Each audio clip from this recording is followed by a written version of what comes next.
Postal 1 is interesting. Released in 1997 by the memeable Running with Scissors, Vince Desi wanted to release the most violent game his team could possibly make. So a few late nights, an edgy inspiration, and some news coverage later, Postal was released to the masses. But was it any good?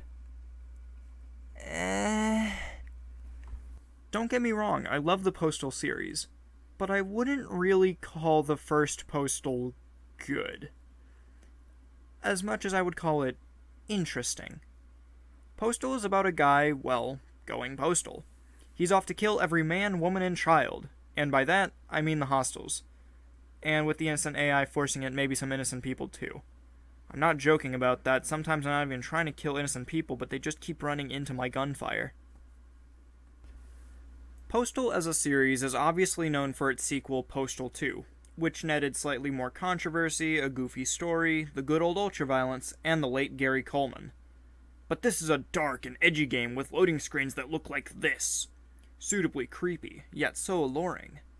And that's pretty good, because it only took me an hour to finish it.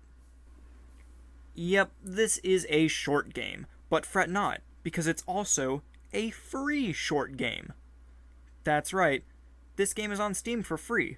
I recall picking up as a sort of why not download, as I already had plans playing Postal 2 and even getting a hold of Postal 4 when it was still in early access. I honestly don't even know if Postal 1 is canon to the rest of the series. Apparently you're not even playing as the Postal Dude in this. You're just playing as some regular guy that just has the Postal Dude's voice in his head. I think Postal Brain Damage explained it, but I didn't play that one too much, as I'm sure you can guess I'm not good at video games.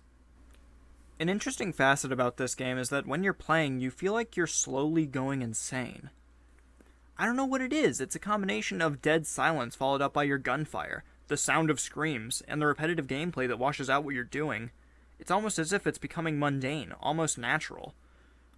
And the journal entries that reveal more to you depending on what difficulty you're playing on adds a bit more of replayability that further makes the game more and more mundane.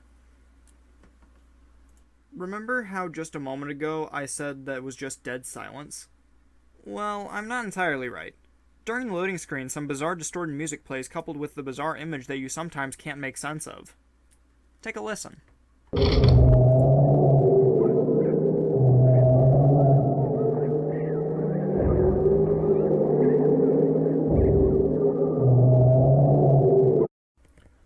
Real freaky, huh?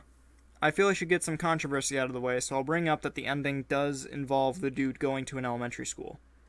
This was pre-Columbine, so I guess the fear wasn't as real in Running with Scissors' staff. They even fixed it in Postal Redux, so the dude isn't possibly associated with violent tragedy. That feels weird saying this about the Postal Dude, but whatever.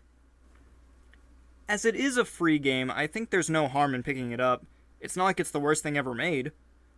It's not like it's Postal 3 or anything. But if you have some money to spend, I would suggest getting Postal Redux, a remake of the first Postal game with quality of life improvements, such as playing as the antagonist from Hatred, reworked controls to suit modern play, better graphics, and not being forced to press F1 to end a level. There, you're welcome. I'll bring up now that in 2013, Running with Scissors did attempt to modernize the control of this Postal, and they work pretty well. But I think more people are going to lean towards Redux. But if you ask me, I think Postal 1 is a good way to blow off some steam and tame your inner demons. But make sure you always remember, I regret nothing.